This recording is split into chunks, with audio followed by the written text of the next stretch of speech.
Atos capítulo 22. Homens, irmãos e pais, ouvi agora a minha defesa perante vós. E, quando ouviram falar-lhes em língua hebraica, maior silêncio guardaram. E disse: Quanto a mim, sou judeu, nascido em Tarso da Cilícia.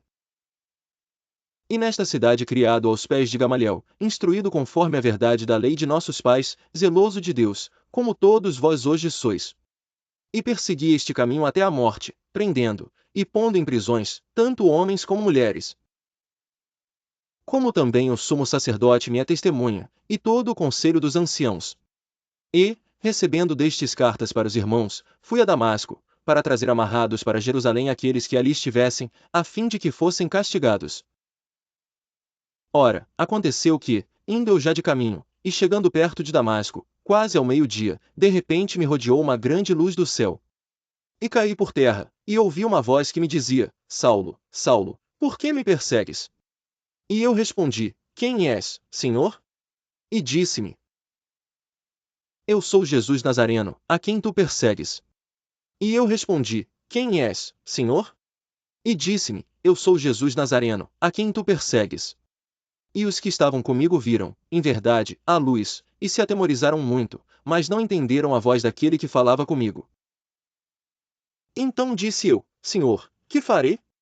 E o Senhor disse-me: Levanta-te, e vai a Damasco, e ali se te dirá tudo o que te é ordenado fazer. E, como eu não via, por causa do esplendor daquela luz, fui levado pela mão dos que estavam comigo, e cheguei a Damasco. E um certo Ananias, homem piedoso conforme a lei, que tinha bom testemunho de todos os judeus que ali moravam, vindo ter comigo, e apresentando-se, disse-me: Saulo, irmão, recobra a vista. E naquela mesma hora o vi. E ele disse: O Deus de nossos pais de antemão te designou para que conheças a sua vontade, e vejas aquele justo e ouças a voz da sua boca. Porque has de ser sua testemunha para com todos os homens do que tens visto e ouvido. E agora por que te detens? Levanta-te, e batiza-te, e lava os teus pecados, invocando o nome do Senhor. E aconteceu que, tornando eu para Jerusalém, quando orava no templo, fui arrebatado para fora de mim. Sobrescrito uma e vi aquele que me dizia: Dá-te pressa e sai apressadamente de Jerusalém, porque não receberão o teu testemunho acerca de mim. E eu disse: Senhor, eles bem sabem que eu lançava na prisão e açoitava nas sinagogas os que criam em ti. E quando o sangue de Estevão, tua testemunha, se derramava, também eu estava presente, e consentia na sua morte, e guardava as capas dos que o matavam. E disse-me: Vai, porque hei de enviar-te aos gentios de longe. E ouviram até esta palavra, e levantaram a voz, dizendo: Tira da terra um tal homem, porque não convém que viva. E, clamando eles, e arrojando de si as vestes, e lançando pó para o ar, o tribuno mandou que o levassem para a fortaleza, dizendo que o examinassem com açoites, para saber por que causa assim clamavam contra ele. E, quando o estavam atando com correias, disse Paulo ao centurião que ali estava: É-vos lícito açoitar um romano, sem ser condenado. E, ouvindo isto, o centurião foi, e anunciou ao tribuno, dizendo: Vê o que vais fazer, porque este homem é romano. E, vindo o tribuno, disse-lhe: Dize-me, és tu romano? E ele disse: Sim. E respondeu o tribuno: Eu com grande soma de dinheiro alcancei este direito de cidadão. Paulo disse: Mas eu o sou de nascimento. E logo dele se apartaram os que o haviam de examinar, e até o tribuno teve temor, quando soube que era romano, visto que o tinha ligado. Sobrescrito 3. E no dia seguinte, querendo saber ao certo a causa por que era acusado pelos judeus, soltou-o das prisões, e mandou vir os principais sacerdotes, e todo o seu conselho, e, trazendo Paulo, o apresentou diante deles.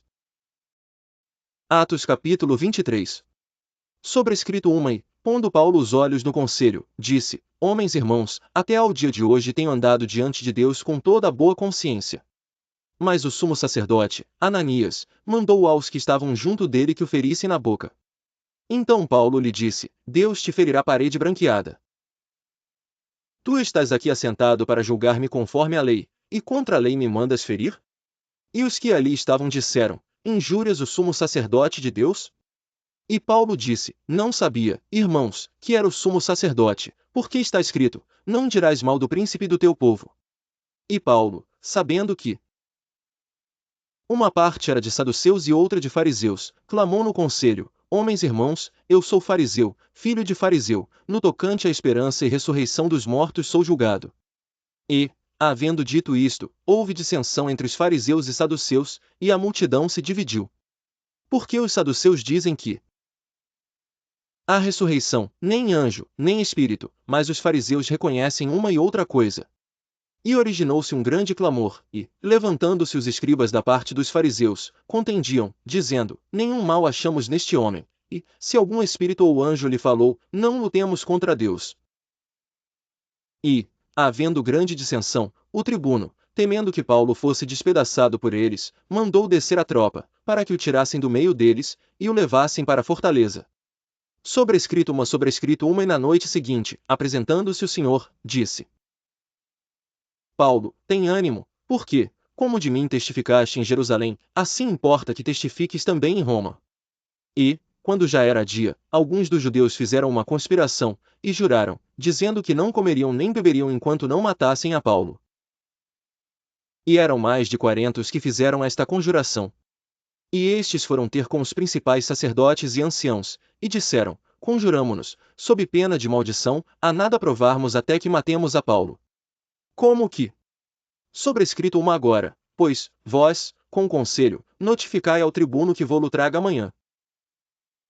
Querendo saber mais alguma coisa de seus negócios e antes que chegue, estaremos prontos para o matar. Sobrescrito uma e o filho da irmã de Paulo, tendo ouvido acerca desta cilada, foi, e entrou na fortaleza, e o anunciou a Paulo. E Paulo, chamando a si um dos centuriões, disse: Leva este jovem ao comunicar.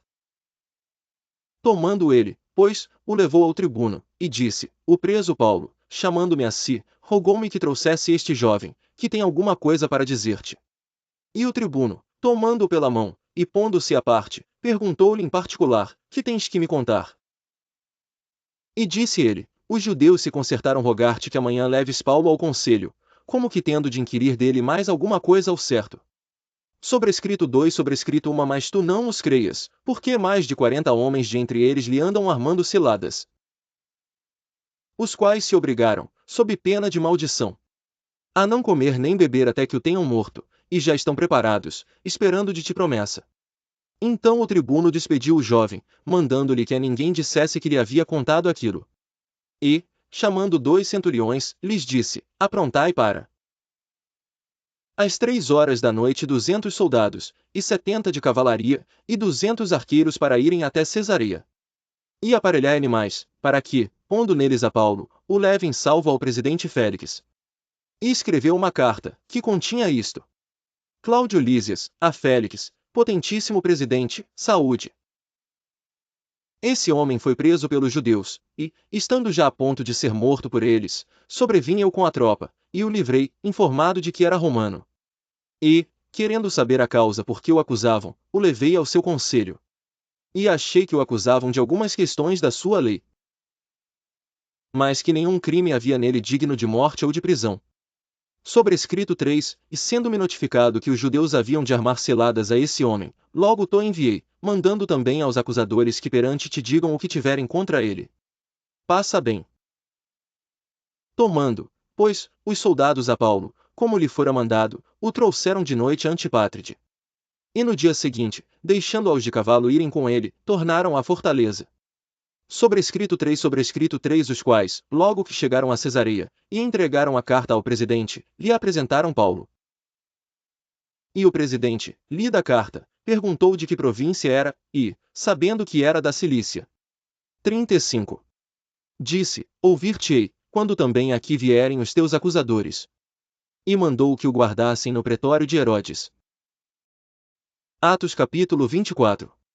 E, 5 dias depois, o sumo sacerdote Ananias desceu com os anciãos, e um certo Tértulo, orador, os quais compareceram perante o presidente contra Paulo.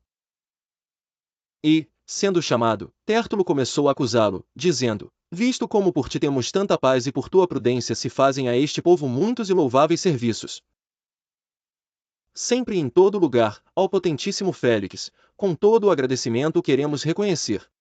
Mas, para que não te detenha muito, rogo-te que, conforme a tua equidade, nos ouças por pouco tempo. Temos achado que este homem é uma peste, e promotor de sedições entre todos os judeus, por todo o mundo, e o principal defensor da seita dos nazarenos. O qual intentou também profanar o templo, e nós o prendemos, e conforme a nossa lei o quisemos julgar. Mas, sobrevindo o tribuno Lísias, não tirou de entre as mãos com grande violência, mandando aos seus acusadores que viessem a ti, e dele tu mesmo, examinando, poderás entender tudo de que o acusamos. E também os judeus consentiam, dizendo serem estas coisas assim. Sobrescrito a Paulo, porém, fazendo-lhe o presidente sinal que falasse, respondeu, porque sei que já vai para muitos anos que desta nação é juiz, com tanto melhor ânimo respondo por mim.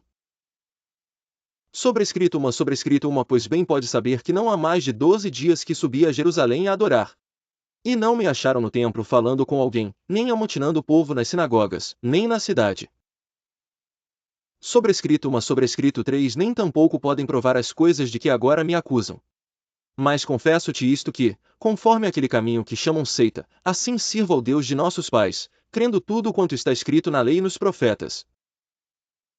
Tendo esperança em Deus, como estes mesmos também esperam, de que há de haver ressurreição de mortos, assim dos justos como dos injustos. E por isso procuro sempre ter uma consciência sem ofensa, tanto para com Deus como para com os homens. Ora, muitos anos depois, vim trazer à minha nação esmolas e ofertas. Sobrescrito nisto me acharam já santificado no templo, não em ajuntamentos, nem com alvoroços, uns certos judeus da Ásia, os quais convinha que estivessem presentes perante ti, e me acusassem, se alguma coisa contra mim tivessem.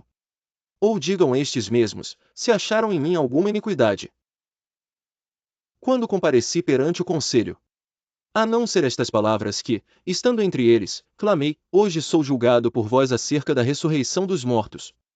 Então Félix, havendo ouvido estas coisas, lhes pôs dilação, dizendo, havendo-me informado melhor deste caminho.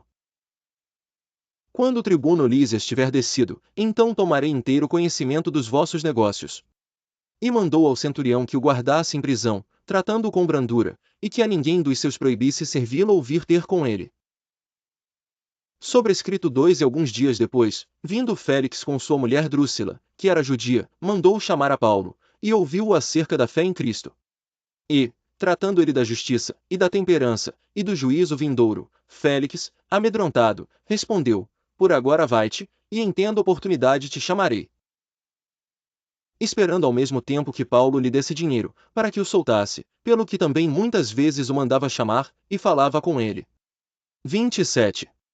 Mas, passados 2 anos, Félix teve por sucessor a Pórcio Festo, e, querendo Félix comprazer aos judeus, deixou a Paulo preso.